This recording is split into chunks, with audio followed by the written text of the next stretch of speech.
It is often said that the most perilous moments arrive without any forewarning. They do not burst through the door or shout directly at you. They enter softly, woven into laughter, wrapped in kindness, emerging from the gentle inquiry of someone asking if you're all right when no one else has taken notice. How I long to claim that the signs eluded my gaze. Yet, the reality is, I sensed it. In the manner he gazed at me as if I remained a person deserving of his attention. He lingered in the doorway, a moment stretched just a fraction too long. I did not intervene as he continued on his path. It unfolded within the very walls of my home, within the confines of my living room. It was a Thursday afternoon. During the time my husband was away, there he was, his closest companion, the friend of his youth, the very man who had stood by his side on the day of our wedding, now seated on our couch. He had a desire to observe, and I allowed him to proceed. It wasn't by design, not out of a desire to cause harm to anyone. Yet, for the first time in what feels like an eternity, I experienced a profound sense of recognition. Allow me to retrace my steps. This tale does not revolve around desire. It delves into a profound essence: isolation, abandonment, the lingering pain of feeling unseen within the confines of your own marriage, of sharing a bed with someone who no longer even shifts in your direction, of chuckling in solitude at your own wit due to his overwhelming schedule, exhausted, excessively remote, when another person truly perceives you, sees you for who you are. It evokes a certain transformation within you. You begin to recall the essence of your former self. You begin to yearn for warmth as if it were essential to your very existence. And, just like that, here you are, poised at the brink of a choice you never imagined you would confront. It began with an air of innocence. We were simply engrossed in a film. A touch of levity, popcorn shared in our midst, humor sprinkled throughout. Yet, the atmosphere was thick with weight. It was as if an unvoiced tension lingered in the air, suspended between the flickering screen and his quietude. The scene on screen has faded from my memory. Yet, the memory of his gaze lingers in my mind, as if he could perceive every flaw within me, and remained unyielding, as if he were inquiring, without parting his lips. I might have chosen to turn and leave. I might have shut the door. I might have reached for my phone and dialed my husband. However, I chose not to. For at times, the greatest peril lies not in the falsehoods we share with others. It's the deception you weave within your own mind. That it poses no threat. That it is merely this one time. It signifies nothing. Yet it did. It held profound significance. What transpired next? It transformed me. It transformed my perception of my husband. It transformed my perception of who I am, and it shattered something.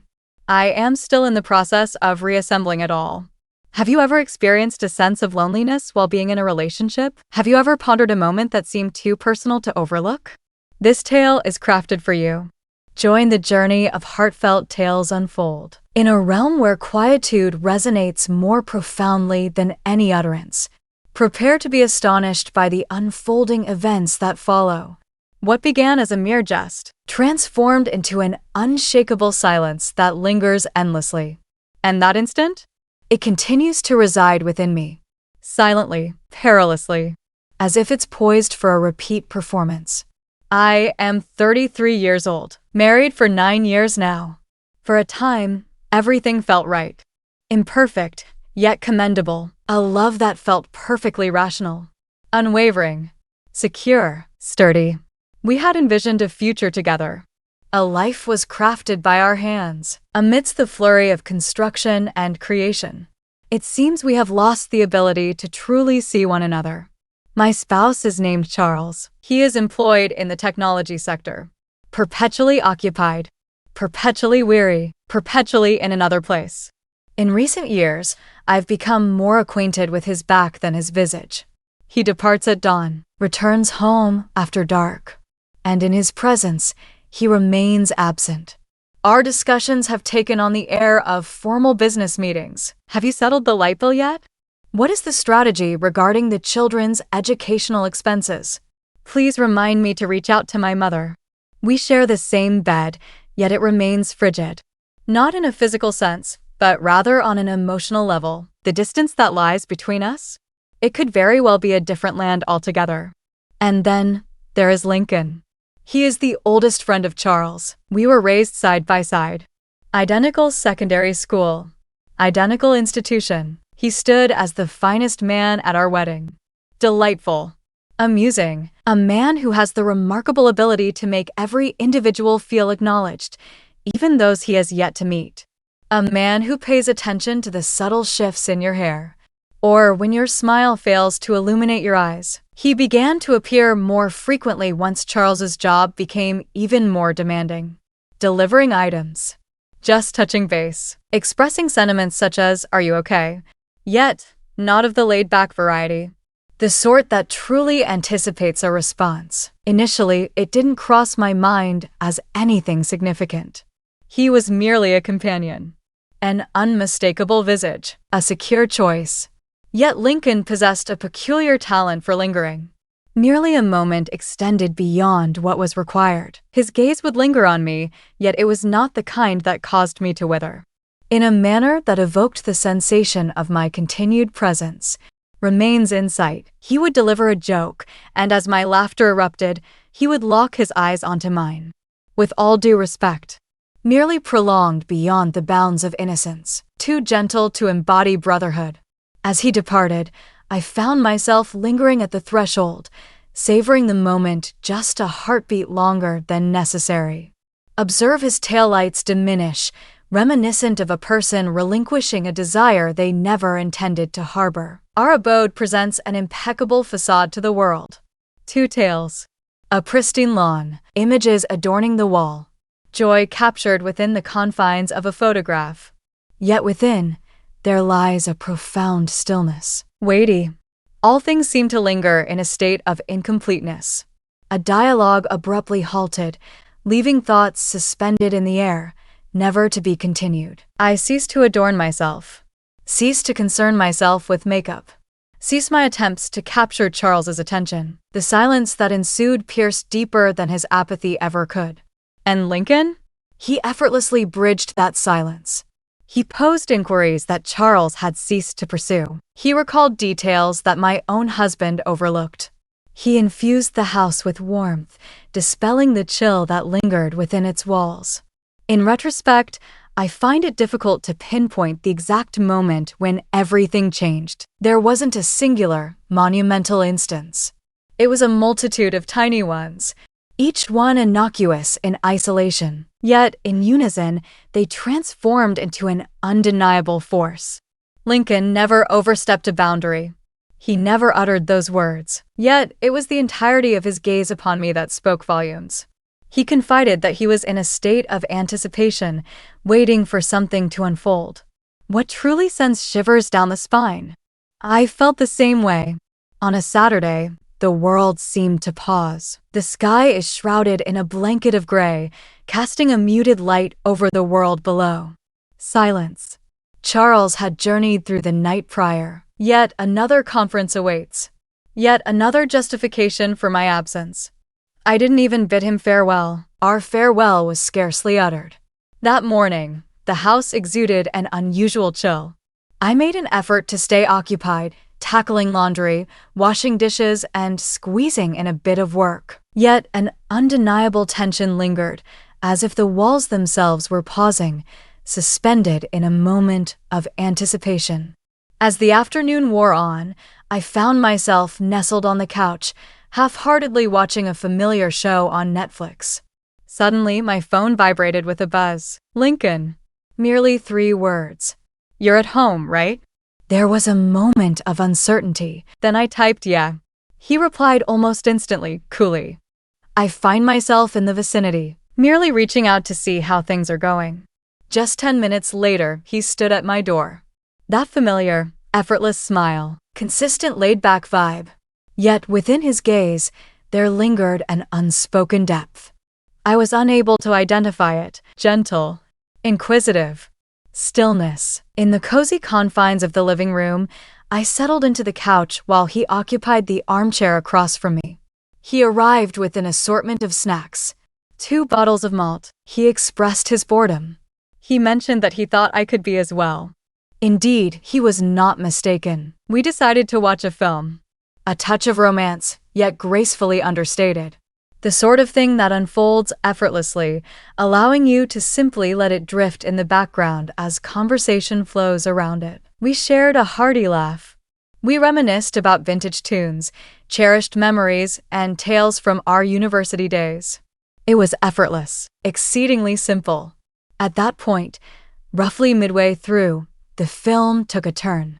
The tone has shifted. The figures before us were entwined, their lips meeting, inhaling one another's essence. Unhurried, personal. In that moment, I sensed it. A palpable change enveloped the space. I ceased to find humor in the moment. He fell silent. For a time, the sole sound that filled the air was that of the film. His gaze was palpable, lingering on me with an intensity that sent shivers down my spine. Without a single glance, refraining from a glance, merely observing my every move, gazing at the display. I remained still. I averted my gaze from him. Yet I sensed it, a gaze so intense it pierces the stillness, as if a gentle hand lingers on your skin, even in its absence. The sound of my heart echoed within me, not swift, but certainly boisterous. Weighty. Every pulse resonated with an inquiry I was reluctant to confront. Yet he remained silent, remained unchanged, did not extend a hand towards me, yet he maintained his gaze as well. What about me? I might have taken a different path. Perhaps I could have uttered something foolish to alleviate the unease. One could have seized the remote and altered the film. Yet, I refrained. I simply remained seated, chilled, conscious, vibrant. For the first time in what felt like ages, I found myself free from the grip of numbness.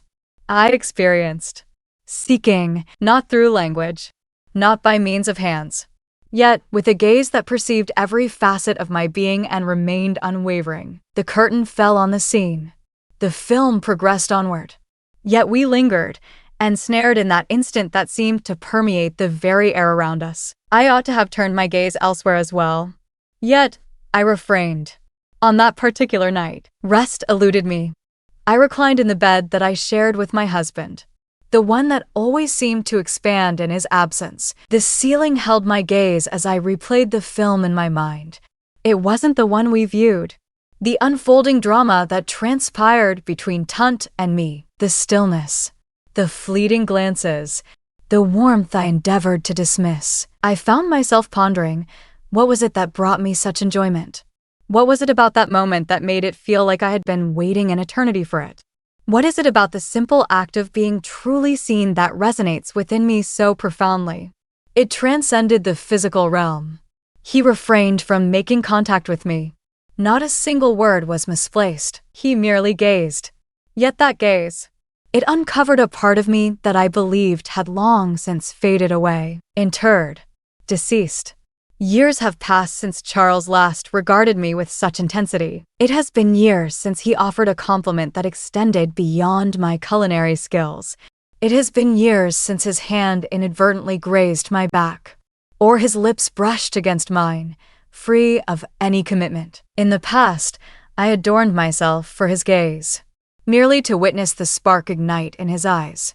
At present, my attire is suited for running errands, in pursuit of solace. What is the purpose, after all? Tunt's gaze stirred a memory long buried within me. I remain a woman, ever appealing, continuing to draw a breath. I repeatedly reassured myself that it was merely a glance. He took no action whatsoever. I took no action whatsoever. It was innocuous. Yet, why was I unable to cease my thoughts on the matter? What was it that caused it to replay each time I shut my eyes? What was it that drew him into my dreams that night? It lacked any hint of sexuality. The pace was more languid, more personal. He stood behind me in the kitchen, gently brushing something off my shoulder, beaming, amused by my words, gazing at me as if I were the sole inhabitant of this vast universe. I awoke, gasping for air, crimson, condemned. Guilt grips me, a suffocating hand around my throat, not constricting my breath, It serves as a gentle reminder of its presence. I promised myself I would let it go. It was merely inconsequential, that it would come to an end. Yet the reality? That moment had firmly established itself. Yet, despite my relentless efforts to conceal it, it continued to flourish. Following that day, an undeniable change occurred. Lincoln began to visit with increasing frequency. Not in a manner that was readily apparent. Simply, it is sufficient. Sufficient to catch one's attention. Sufficient to sense. He would occasionally stop by with a little something. Delightful plantain chips, a fresh collection of melodies, an unsolicited charger. He invariably possessed a rationale, yet I was aware of the truth. And thus he did as well. It was never uncomfortable, not quite. It seemed almost instinctive. It was as if we had reached a quiet understanding, an unspoken pact to avoid discussing the events that unfolded during the film. Yet it lingered in the air, suspended in the atmosphere, within the silences, in the manner of his gaze upon me, lingering without haste to divert his eyes. At times, as he strolled by, his hand would lightly brush against my back. Illumination, just a whisper of contact. Yet it was sufficient to leave me breathless. In a moment of serendipity, our hands converged upon the mug simultaneously. His fingers grazed against mine. For a brief moment, we were both paralyzed. A smile graced his lips. I did not. I was unable to do so. For each instant his fingers brushed against my skin, regardless of the gentleness. It was as if a door had begun to creak open, revealing a threshold I wasn't prepared to cross. Yet it appeared unable to find closure. As dusk settled, the rain began to fall. Charles had ventured out of town once more. "Ton, send a message, you good?" I acquiesced. He arrived regardless. In the cozy embrace of the living room, the rhythmic patter of rain against the windows filled the air as he uncorked a bottle of red wine he had brought along. The wine remained unspoken between us. Or the reality that the clock had already struck past 9 p.m., or perhaps the reason the lights remained dim. We simply sat there and chuckled softly, with remarkable ease. He uttered a remark that struck me as humorous, though the specifics elude my memory, and I found myself tilting my head back, laughing with a fervor I hadn't experienced in months. As I cast my gaze upon him once more, he did not find it amusing. His gaze was fixed upon me, gentle, unwavering, ravenous. And then he uttered those words, so nonchalant, as if he was already aware of the gravity behind the jest. "What might your husband think if he discovered me here in this manner?" I stood still, caught in a moment of disbelief.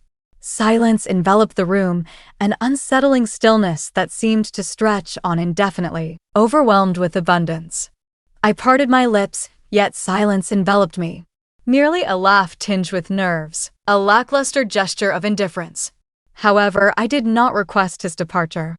I refrained from saying he ought not to be there. The reality was, I longed for his presence. It seems to me that he was aware. In that moment, he reclined slightly and asked, "May I share something with you?" I inclined my head in agreement. He savored a sip of his wine. Gaze locked with mine. Then he uttered it. Gentle. Contemplate. I have often pondered the nature of that experience. To merely, "I will observe you closely." A chuckle escaped my lips. I was compelled to. For if I had not found humor in his words, I would have been compelled to confront the weight of what he just expressed. Truly experience it.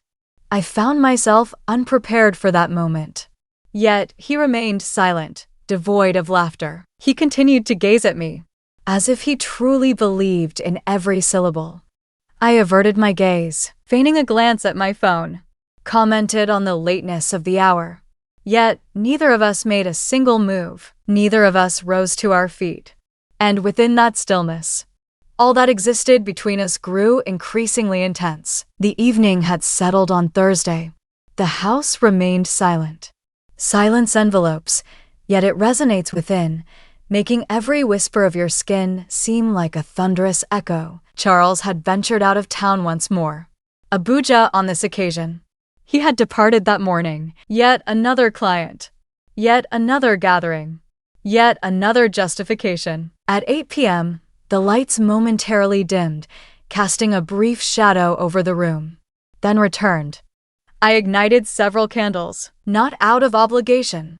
Yet my desire was to infuse the house with a sense of warmth, if only for a moment. It is not cold, not devoid. Merely cozy. I indulged in a lengthy soak in the tub, secured my robe. Nothing extravagant, merely gentle. Well known. A robe that envelopes you in a sense of self, reminding you of your own presence and identity. At approximately 8:30, my phone vibrated. Tuned. I happened to be in the vicinity. Company is what you seek. I gazed at the message, lost in thought for a moment. I chose not to respond. However, 2 decades of minutes later, he stood at the threshold. I unsealed it. He remained largely silent, merely smiled, clutched a petite bag containing chocolate and a bottle of pineapple juice. Your favorites, he remarked. Once more, we found ourselves in the living room. Soft illumination, the soft glow of candles waltzing upon the walls. Television is absent. Silence reigns. The mere ticking of the clock fills the silence, and the rhythm of our breath. I settled onto the couch. He reclined in the armchair. The familiar setup persists, unchanged as ever. Yet everything seemed different. Our words remained unspoken.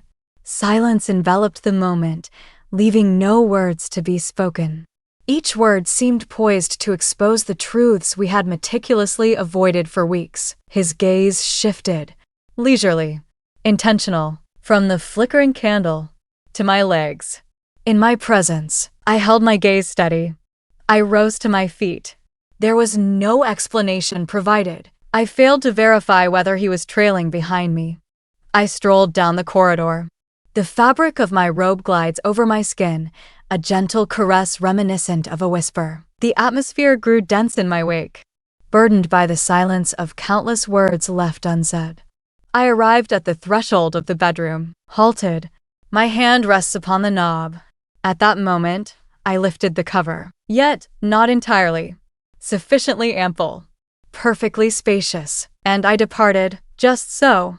The hallway light spilled into the room, an unasked question lingering in the air, one I was reluctant to confront.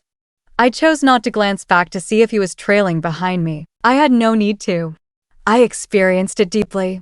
The door creaked open, its sound lingering in the air as it parted, just a little more. A change in the atmosphere enveloped him as he crossed the threshold. The gentle embrace of the carpet under cautious steps. I remained silent. I remained still. I simply remained by the bed. With the back turned, the heartbeat resounds, echoing through the silence. Breath tremulous. His presence enveloped me, close. Yet, he observed, and I allowed him to do so. Not out of malice. Not driven by desire. Yet, it was the weariness of remaining unseen that drove me. Weary of existing merely as an afterthought in someone else's narrative. Weary of existing without truly living. His gaze lacked harshness. It remained unscathed by the flames. It embraced me, assured me that I remained significant. Yet, definitely worth your time. As I finally pivoted, he had vanished. In an instant, do not make contact. Silence prevails. There is no farewell. The gentle click of the front door echoed softly as it shut behind him. And I, poised in that moment, clad in garments, laid bare. Yet, and when it had come to an end, I found myself lost, unsure of my own identity. Not a spouse, never a deceiver, refusing to be defined by circumstances. Not an antagonist, merely a woman, enveloped in the silence she deliberately embraced. Yet, that was not the most troubling aspect. 3 days later, the most difficult moment arrived. My husband returned. Following that evening, all things seemed transformed. Yet, everything appeared unchanged. I prepared breakfast as I routinely do, responded to incoming calls. I completed the laundry, found humor in the most unexpected places. Yet within me, a fracture lingered. And not the overt, glaring sort of brokenness. a subtle presence, the type that merely remains in place, anticipating recognition. Toned ceased his visits. No texts, no check-ins allowed. Silence reigns. He slipped away as silently as he had arrived. A sense of relief washed over me. Yet a more significant portion experienced a profound sense of abandonment. Revealed. It felt as though I was burdened with a secret I never sought to bear. Charles made his return on the evening of Sunday. Identical suitcase. Another weary visage. Once again, the familiar half-hug in the hallway. He pressed his lips gently against my cheek. Inquired about the events of the weekend. I assured you it was fine. And I smiled, though my lips quivered before they found their gentle arc. It seems he remained oblivious. Perhaps he did, after all, and was hesitant to inquire.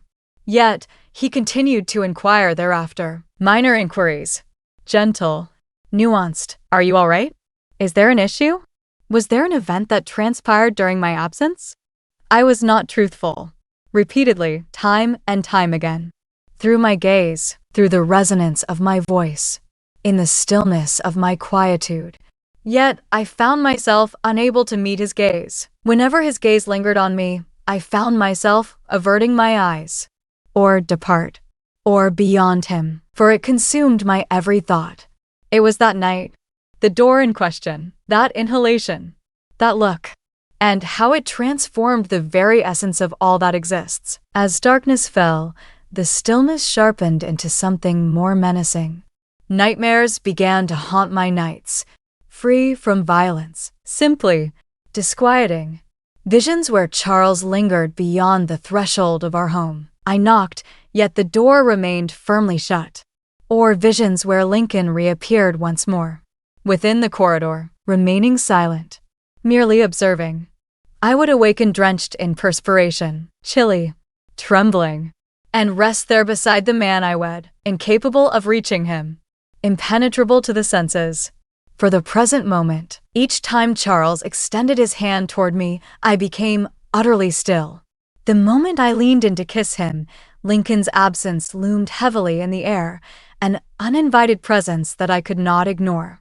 It was impossible to lie beneath him without recalling the burden of a man who had never even laid a finger on me. One evening, I caught a glimpse of Charles engaged in a phone conversation. He found himself in the study. The door stood ajar, its frame holding it in a delicate balance. His voice was a mere whisper. Unwavering. Worried. Then the name Lincoln reached my ears. My entire being became rigid. I pressed myself against the wall, reminiscent of a child eavesdropping on a truth far too immense to bear. The words eluded my ears. Only moments of stillness. Extended versions. It was as if silence had taken the lead in the conversation. He emerged later. The call was not mentioned. It appeared unchanged. Not a single word was uttered. Yet I sensed it. A change had occurred. Within him. Within me. Within the void that separates us. The unraveling occurred gradually. The pace was languid. A thread pulled softly, causing all to lose their form. I prepared a meal, yet I refrained from sampling it. I smiled, yet the feeling eluded me. I reclined in bed next to him, yet my form remained coiled at the precipice. With each kiss he pressed upon my lips, the echo of another man's breath lingered in the air, haunting the moment. On certain nights, I find myself awake, pondering the same question repeatedly. Did I betray my trust? Or did I merely fracture something within me that was already broken? I refrained from making any physical contact with him. He refrained from making contact with me. Yet, I revealed more than I intended. I allowed him entry into a realm that did not belong to him. A realm that once belonged to my husband. Before it transformed into a sanctuary for quietude and unfulfilled desires. Does that still constitute cheating? In moments steeped in emotion. In the silence that lingers. When the body remains steadfast while the soul wanders. I'm uncertain. Since that night, I can say with certainty that I have not been the same. Not due to the events that transpired. Yet, it was the awakening it stirred within me. Once, I believed that loneliness was merely an emotion. a matter you dismissed with a wave of your hand, brimming with tasks, obligations, outings, and rest. Yet, solitude manifests as a gradual, insatiable craving. It begins with subtle, hushed instances of being disregarded, a kiss long lost to memory, a compliment left unspoken, a hand that remains forever out of reach in the shadows. Then it expands. You cease to anticipate. You cease your inquiries, and in time, hope fades away. It was in that moment that Tun began to make his presence known. He arrived devoid of assurances. He arrived with an undeniable aura. He paid attention. He observed. He recalled details that had long slipped from my husband's memory. And I allowed that to suffice. Exceedingly sufficient. Excessive. The shame descended swiftly. Yet the burden of guilt lingers. The guilt lingered. I find myself revisiting that night over and over again.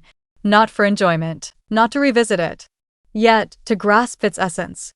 To understand why it seemed to embody both guilt and transgression. And a salvation. Why is it that something feels so profoundly wrong? In that moment, it was as if I were breathing in pure oxygen. I find myself pondering whether Charles is aware. If Tun had confided in him. If there was a hint in my quietude that revealed my truth. A gaze that lingers just a moment too long. A breath clutched with fervor. A kiss that missed its mark. At times, I ponder the notion that it might be simpler if he were aware. If it all erupted, raw and unrefined, impossible to ignore. Yet here I find myself, dwelling in this liminal space, in a realm where the truth belongs solely to me, in a place where inquiries go unheard. Yet all seems resolved. I believed that if he remained unaware, a sense of relief would wash over me. Yet, silence serves as a unique form of punishment. It remains silent. It refrains from placing blame. It simply remains, hanging in the air, leaves a mark on all that is gentle, transforms even the simplest acts of kindness into a veil of suspicion. What proves to be the most challenging aspect? I find myself at a loss, unsure of the identity of the one I mourn. The man whom I deceived, or the woman I once was before I allowed another's gaze to reflect back at me, revealing my true self for the first time in what felt like an eternity. Have you ever faced a decision? Not out of desire. Yet, was it not due to an insatiable hunger for an unnamed desire? Not desire. It is not love. Simply focus. Existence. A moment that rekindled your sense of existence. Have you ever experienced a silence so profound that you go to any lengths to break it? Was it worth shattering something revered? It was not something I had anticipated. Did not pursue it, yet I did not intervene either. Pray, enlighten me. Did I err in allowing it to unfold? Or was I merely a woman adrift in her own quietude? A stillness that had resided in my home for countless years, that lay beside me in slumber, that recognized my name yet had not whispered it gently in ages. Express your thoughts if you've ever found yourself in this place, in this serene setting where the lines between right and wrong fade away. Share your thoughts with me. Share with me your tales, the weight of your regrets, the truths that belong to you. I perused each and every one, refrain from passing judgment, yet to experience a sense of companionship. For stories such as this, they often remain unspoken, yet they reside within individuals. Perhaps you have been bearing one as well. If this narrative resonated with you, consider subscribing to Heartfelt Tales Unfold, in the realm where silence transforms into tales too burdensome to bear in solitude. Strike the bell. What about the next one? It may evoke a sense of unsettling familiarity. Not all betrayals commence with a physical connection. They start by capturing attention, excessively profound, by an individual who does not belong to you. At times, the most profound wounds are the quietest. It remains silent. It makes no demands. It simply lingers. In the chasm that lies between two souls, destined to connect yet held back by unseen forces, that fateful night when I allowed the door to remain ajar. It was more than merely a door. It was an integral piece of my being, shattered, ready and eager. Silent words linger in the air, and, even at this moment, I'm uncertain whether I will ever share this with my husband.